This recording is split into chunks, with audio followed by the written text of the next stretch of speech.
নির্বাচন কমিশনার সাহেবের বক্তব্যে সবাই নিন্দা করেছেন। কি করে আপনি বলতে পারলেন এটা বিচ্ছিন্ন ঘটনা?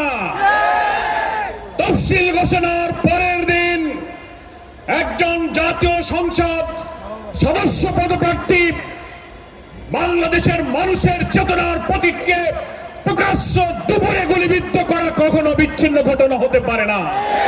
আপনি বাংলাদেশের মানুষের সংস্কৃতি, জাতিসত্তা, মূল্যবোধ সম্পর্কে যদি ন্যূনতম ধারণা থাকে তাহলে বুঝতে হবে বাংলাদেশকে ভারতের করদ্রাজ্য যারা বানাতে চায়, আমাদেরকে যারা সেবাদার বানাতে চায়, এই দেশকে গ্রাস করার পরিকল্পনার অংশ হচ্ছে হাতির উপরে আক্রমণ।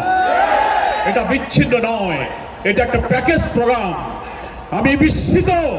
আমি স্বরাষ্ট্রমন্ত্রীকে আজকে বলেছি, গতকালকে বলেছি, ডিজিএফআই, ডিবি, এসবি, এনএসআই হাজার হাজার কোটি টাকার বেতন দিয়ে, রাজস্ব ট্যাক্স খাজনার পয়সায় বেতন নিয়ে স্বাধীনতার 54 বছরে আপনারা মানুষের জাতিসত্তার, জনগণের নিরাপত্তার জন্য একটি গোয়েন্দা তথ্য দিয়েও সাহায্য করতে পারেননি। তা না হলে তার উপরে আক্রমণের 2-3 দিন আগের থেকে সে বলছে আমার জীবনের নিরাপত্তা নেই, আমি নিরাপত্তাহীনতায় ভুগছি, আমি গুলিবিদ্ধ হতে পারি, আমার দুঃখ নেই, আমি গুলিবিদ্ধ হলে তোমরা বিচার করো, আমার ছেলেটাকে তোমরা দেখে রেখো।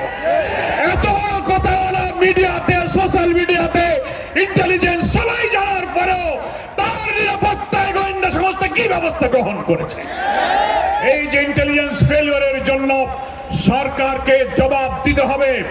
আমি এই কথা বলে শেষ করতে চাই, মাননীয় প্রধান উপদেষ্টা, আপনার দায়িত্ব নেবার পর যতগুলো হত্যাকাণ্ড ঘটলো জুলাই এবং ফ্যাসিবাদ বিরোধী আন্দোলনের সাথে আমরা যাচ্ছি, তাদের উপর যে আক্রমণ হলো, আপনি বারবার জাতীয় ঐক্য অটুট রাখতে বলেছেন, জুলাইয়ের চেতনাকে ধরে রাখতে বলেছেন, সেটা তো আমরা করছি, আমরা ঐক্যবদ্ধ।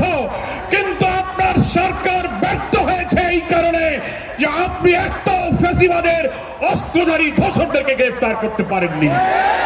আমরা আজকে দাবি জানাতে চাই, রাজধানী ঢাকা থেকে বাংলাদেশের গ্রামে গঞ্জে, শহরে, নগরে, বন্দরে, প্রত্যেকটি থানায় আপনার পুলিশ অফিসাররা জানে সশস্ত্র অস্ত্রধারী কারা, তাদের তালিকা থানায় আছে, অবিলম্বে তাদেরকে গ্রেফতার করুন। আমরা জুলাই যোদ্ধা আমাদের প্রিয় ভাই ওসমান হাদির আশু আরোগ্য কামনা করি। হায়াতের মালিক আল্লাহর কাছে আমরা মুনাজাত করি, আল্লাহ বাংলাদেশের মানুষের জাতীয় স্বাধীনতা, সার্বভৌমত্ব, আপনাদের আমাদের মূল্যবোধের জন্য আজকে হাদির সবচেয়ে অনিবার্য প্রয়োজন।